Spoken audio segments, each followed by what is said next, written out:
Sobat Kairos yang dikasihi Tuhan Yesus Kristus. Nas renungan hari ini dari 1 Tesalonika 5 ayat 9. Karena Allah tidak menetapkan kita untuk ditimpa murka, tetapi untuk beroleh keselamatan oleh Yesus Kristus Tuhan kita. Sobat Kairos, siapakah kita manusia ini yang tidak ingin beroleh keselamatan dan diselamatkan? Apakah ada kita manusia ini yang menghendaki agar hidupnya ditimpa oleh murka? Apa yang ditetapkan oleh Allah bagi kita? Apakah Allah menetapkan kita untuk beroleh murka atau beroleh keselamatan? Allah menetapkan kita untuk beroleh keselamatan, bukan untuk ditimpa murka. Allah yang telah menetapkan untuk beroleh keselamatan bagi kita, maka sangat perlu kita untuk berjaga-jaga. Mengapa? Karena kita tahu benar bahwa hari Tuhan datang seperti pencuri pada malam. Telah dinasihatkan kepada kita supaya berjaga-jaga sebagaimana dikatakan dalam Matius 24 ayat 42 sampai dengan 44. Karena itu, berjaga-jagalah, sebab kamu tidak tahu pada hari mana Tuhanmu datang. Tetapi ketahuilah, jika tuan rumah tahu pada waktu mana pada malam hari pencuri akan datang, sudahlah pasti ia berjaga-jaga dan tidak akan membiarkan rumahnya dibongkar. Sebab itu, hendaklah kamu juga siap sedia, karena Anak Manusia datang pada saat yang tidak kamu duga. Pada hari Tuhan, satu pun tidak akan ada yang luput, sekalipun mereka mengatakan semuanya damai dan aman. Maka tiba-tiba mereka ditimpa kebinasaan seperti perempuan yang hamil ditimpa sakit bersalin. Pada hari Tuhan, apakah kita akan ditimpa murka atau beroleh keselamatan? Sebagaimana yang Allah tetapkan, bahwa kita tidak untuk ditimpa murka, tetapi untuk beroleh keselamatan oleh Yesus Kristus Tuhan kita.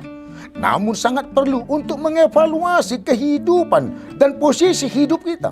Apakah kita termasuk orang-orang malam atau orang-orang kegelapan? Apakah kita termasuk anak-anak terang dan anak-anak siang? Sikap dan perbuatan apa yang dilakukan orang-orang malam dan kegelapan? Dan sikap perbuatan apa yang dilakukan anak-anak terang dan siang? Malam, kegelapan dengan terang siang tidak akan pernah bertemu. Bahkan sikap perbuatan orang-orang malam, kegelapan dengan anak-anak terang siang sangat berbeda. Paulus membedakan perbuatan malam, kegelapan dengan siang, terang. Sebagaimana yang dikatakan dalam Efesus 5 ayat 5 sampai dengan ayat 13. Karena ingatlah ini baik-baik, tidak ada orang sundal, orang cemar atau orang serakah, artinya penyembah berhala, yang mendapat bagian di dalam kerajaan Kristus dan Allah. Janganlah kamu disesatkan orang dengan kata-kata yang hampa, karena hal-hal yang demikian mendatangkan murka Allah atas orang-orang durhaka. Sebab itu janganlah kamu berkawan dengan mereka.